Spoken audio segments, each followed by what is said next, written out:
사도행전이라는 책 이름은 사도들의 행위를 기록한 전기 정도로 이해할 수 있습니다. 사도행전은 인명을 사용하는 다른 복음서들과 달리 사도들이라는 두루뭉실한 용어를 사용하며 또한 복음이라는 분명한 목적을 드러내기보다는 행위를 언급하고 있다는 점에서 이해하기에 애매한 책입니다. 왜냐하면 사도들의 행위를 기록했다고 하지만 성령 강림 사건과 복음 전파 및 구제하는 경우에만 한정되어 있으며 모든 사도들의 행위를 다루지 않고 베드로만을 중요하게 다루고 바울도 많이 언급하기 때문입니다. 사도행전은 누가복음의 저자인 누가가 데오빌로 각하를 수신자로 하여 기록한 또 다른 책입니다. 그래서 이 두 권의 책을 데오빌로 전후서 혹은 누가서 상하라고 해야 한다는 의견도 있지만 보통 누가행전이라고 부릅니다. 사도행전이 누가복음의 후속편이라는 점에서 사도행전 역시 누가복음처럼 복음 전파와 관련되어 있음을 알 수 있습니다. 하지만 많은 이들에게 사도행전은 복음서보다는 역사서로 이해되기도 합니다. 사도행전은 초대교회의 선교적 정체성과 교회의 본질을 이해하는 데 핵심적인 자료를 제공합니다.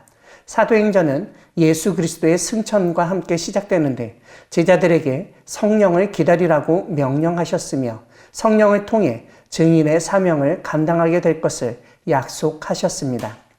오순절에 성령이 강림하자 제자들은 여러 나라의 언어로 복음을 선포하였고 베드로의 설교를 통해 약 3,000명이 회심하는 놀라운 역사가 일어났습니다. 초대교회는 말씀과 기도, 성도의 교제, 떡을 떼는 일과 구제에 힘쓰며 공동체를 이루었습니다.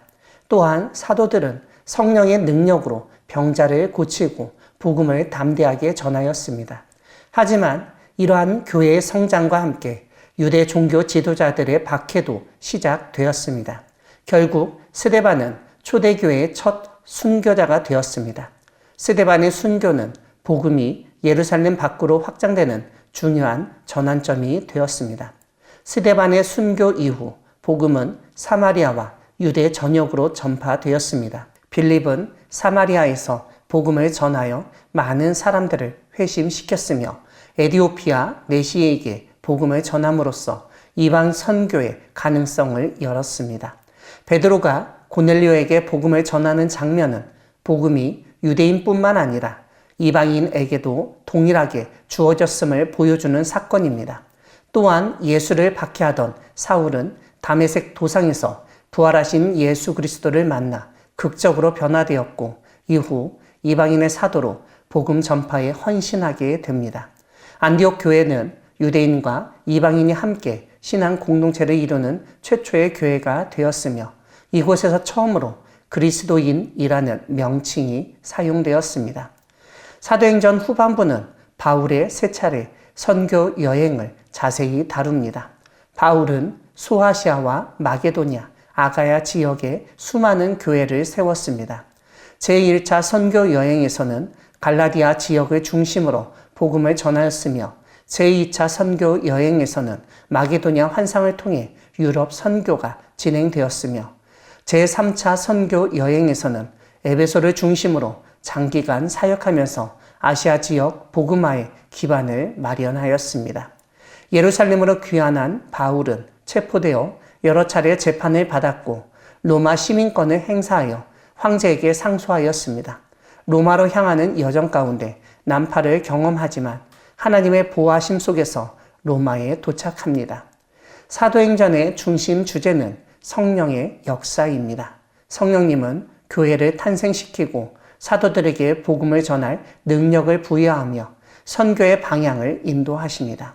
사도행전은 교회의 성장과 선교의 확장은 인간의 능력이 아니라 성령님의 주권적인 역사에 의해 이루어진다는 사실을 강조합니다. 사도행전은 예수께서 선포하신 하나님의 나라가 교회를 통해 계속 확장됨을 보여줍니다. 사도들은 예수 그리스도의 죽음과 부활을 통해 하나님의 통치가 시작되었음을 선포하였습니다. 사도행전은 복음이 유대인에게만 국한되지 않고 모든 민족에게 전파되는 과정을 보여줍니다. 고넬료의 회심과 예루살렘 공의회는 이방인 역시 하나님의 은혜로 구원을 받는다는 사실을 공식적으로 확인한 사건이라고 볼 수 있습니다.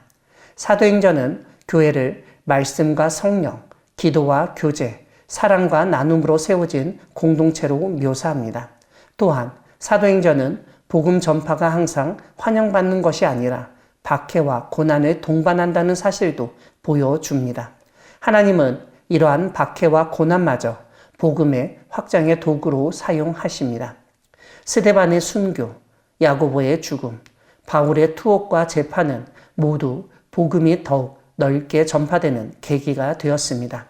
지리적인 면에서 누가복음은 갈릴리에서 예루살렘까지, 사도행전은 예루살렘에서 로마까지의 복음 전도 활동을 기록하고 있습니다. 이런 지리적 구분은 사도행전의 전체 구조 이해에도 영향을 끼칩니다. 왜냐하면 오직 성령이 너희에게 임하시면 너희가 권능을 받고 예루살렘과 온 유대와 사마리아와 땅끝까지 이르러 내 증인이 되리라는 사도행전 1장 8절의 말씀을 중심으로 사도행전의 구조를 분석할 수 있기 때문입니다.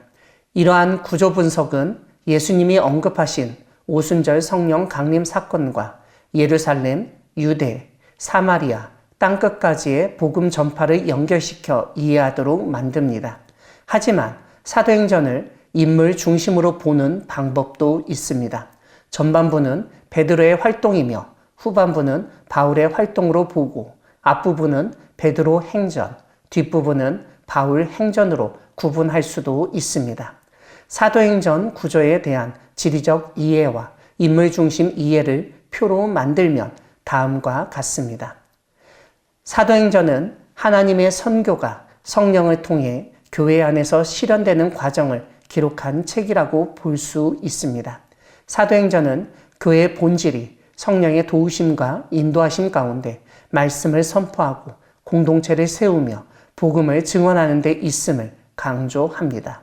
사도행전을 묵상하며 성령 하나님을 힘입어 공동체의 신앙을 회복하고 선교적 삶을 살아가기를 소망합니다. 아멘.